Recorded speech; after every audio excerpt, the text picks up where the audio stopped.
Hello viewers, and welcome to another exciting episode of Real Estate Talks, brought to you by Javahreigns Estates. I remain Peace Sharon, and as usual with me is the MD of Javahreigns Estates in person of Mr. Rex. Thank you, Peace. Thanks so much for being on this episode. And to our viewers, to those that watched our previous podcast, to those that liked, to those that subscribed, to those that commented, want to say a very big thank you.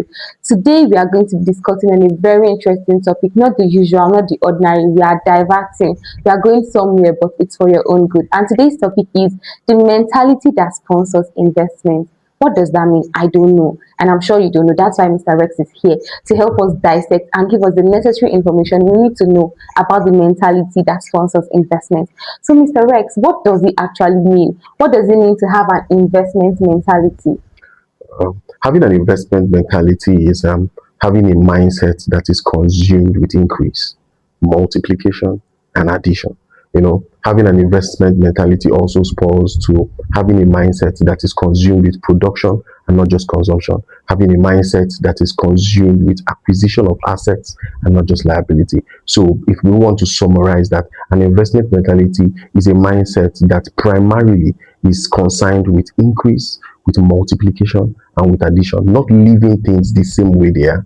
Wow, it means having an investment mentality is basically just not leaving things the way they are, having a mentality of multiplication, addition, and that's a very interesting thing to know, because I never knew that was what it means. I thought investment just put your money in a particular thing, before you know it either crashes or you gain from it. Yeah. But there's actually more to it, and I'm glad we are talking about this topic.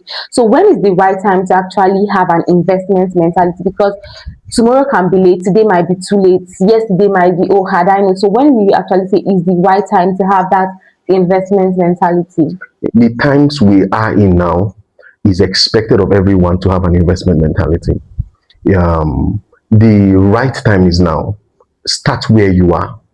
Do what you have to do so that you can have what you want to have. That's the mindset I would say.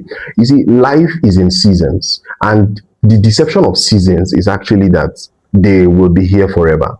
But what does season entails? It means a season is actually a specific period of time. We have rainy season, we have dry season. What does it entail? No matter how rain falls, we all know that rainy season is going to come to an end. Yes. So why do we talk about investment, or why do we talk about have an investment mentality? Because people are deluded with the concept that it's going to last forever. Rain will never fall forever. I don't know if you understand me. So there is a mindset that we must approach investment with. I would say approach it with an agricultural mindset, or approach it the way a farmer will approach life. Now, what does that mean? You said when is the right time?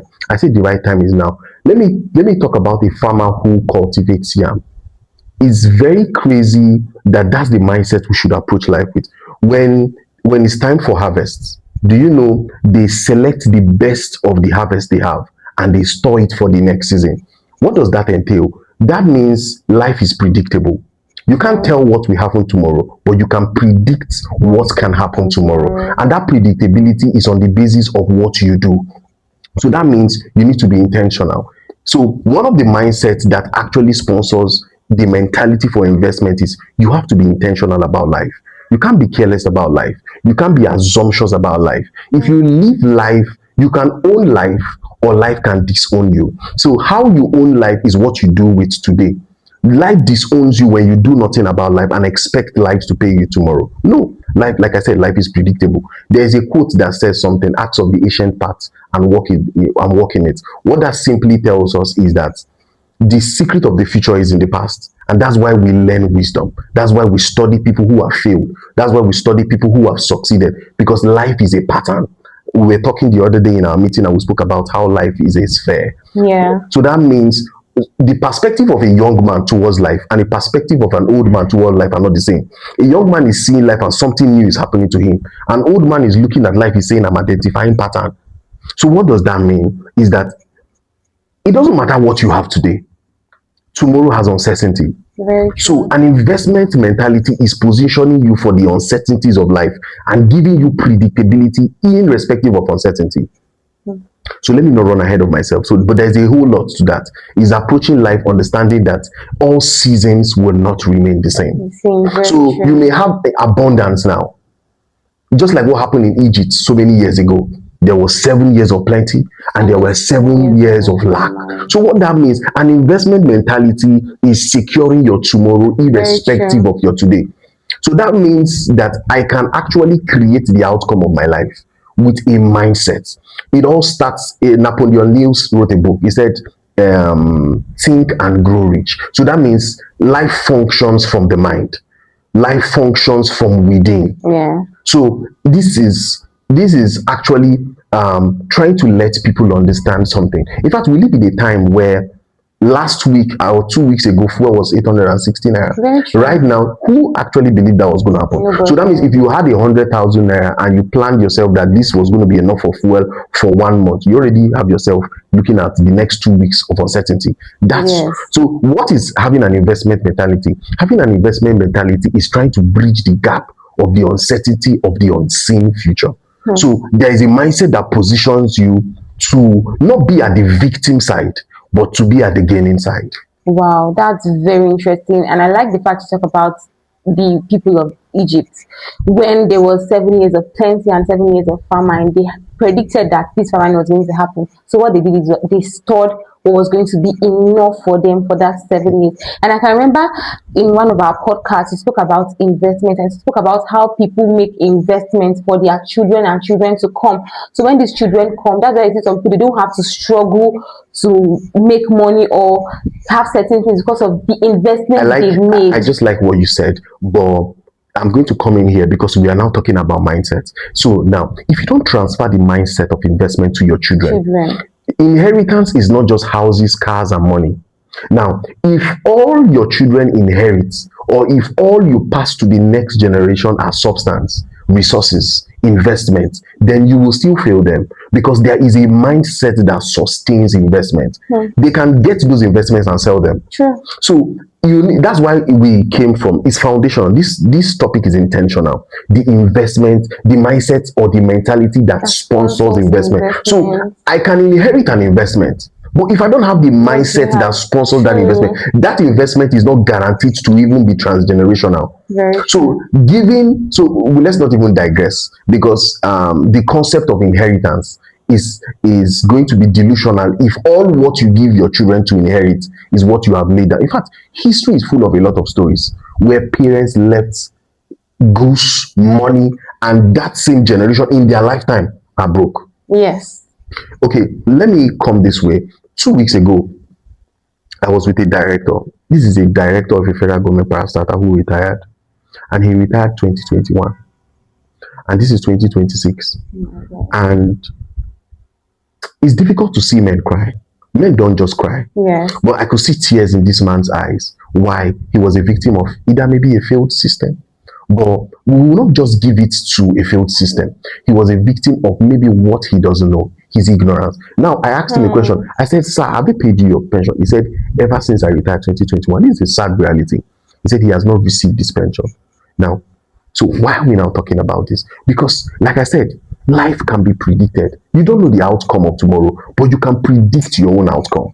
So from this, I just think it's not necessarily about investment. It's the mentality behind it. Exactly. If that mentality is not there, then you see, what you do with money when money comes to your hand determines if you have an investment mentality. Wow. So it is the mindset that determines what stays and what goes. So everybody largely lives their mind. The mindset and mentality actually matters when it comes to investments. Yeah. That's very beautiful. I told you, Pooh, I don't know, and that's why he's here to help us dissect it. And the way you're dishing out all this information, I'm really grateful for that. So, what are the investment mentality that one can have in our age and time that would aid investment? We'll start with think long term. If whenever you hear the word investment, we're talking about future. We're being futuristic in our perspective and in our view. So one of the mindsets you must have when you want to engage and embrace investment is have a long-term perspective. Wow. Investment is not a scheme. You're not running a Ponzi scheme. You are actually sowing into tomorrow. There's no farmer that plants now and always goes there to check it. You're going to kill that plant. You're going to kill the fortitude of that plant to germinate. So think long term. Think futuristic. Don't think about today. Don't just be consumed about today. Don't just be consumed about the wellness of today. Think about the wellness of tomorrow. We spoke about the example of Egypt. How Yes. that, in fact, that example was born from a figurative dream a man had. He said 17 cows swallowed Mm. seven fat cows. Yeah. That means a man can live the later aspect of his life as though he never had a blessed years. That's very true. And that's the concept of slim cows swallowing fat Because cows. sometimes you don't even know when all these things will just within the twinkle of an eye. So once it goes within the twinkle of an eye, what do you have left? So that's why people must be long term in their perspective. Think tomorrow. So investment is actually you sending a seed tomorrow to secure tomorrow. That's just what investment is. Investment is you walking into your tomorrow and setting up your tomorrow to meet what you want for yourself. Like I said, start where you are. Do what you have to do so that you can do what you want to do. There is what you have to do that aids you do what you want to do. One is a certainty, another is a probability. Until you have done what you have to do, you can't do what you want to do. And that's life for you. Sure. People say you can't eat your cake and have it. Yes. So I think number one, I would say have a long-term perspective. Kill haste. It's not a scheme. Like I said in one of our podcasts, if you want to approach investment like a Ponzi scheme, then go and buy phones and sell. But if you want to approach investment as investment, then you need to think years. You need to think years. You need to think years. Then number two, I would say have financial literacy. I would say financial literacy in quotes. You need to understand money. People don't really understand money. Very true. So you need to understand savings. Now, when we talk about money, there are aspects of money you need to understand. You need to understand savings. If everything that comes to your hand you spend, then you are going to be having a future that is going to be in for a root shock. A portion of everything you have. That's what they call rule 70-30, where 70% goes for recurrent, 20% goes for savings, and maybe 10% goes for tax. So you need to have a structure around your finance that goes into your tomorrow. I give an example of a farmer who maybe farms yam. At harvest, what they do is they handpick the best. Are you not supposed to eat the best? Yeah. But no, investment tells you you keep the best. Because if they sow the worst, they have a worse season. So that means you are setting up tomorrow for a bad harvest. So what they quickly do is they select the best yams and keep it in the barn and save it for the next planting season.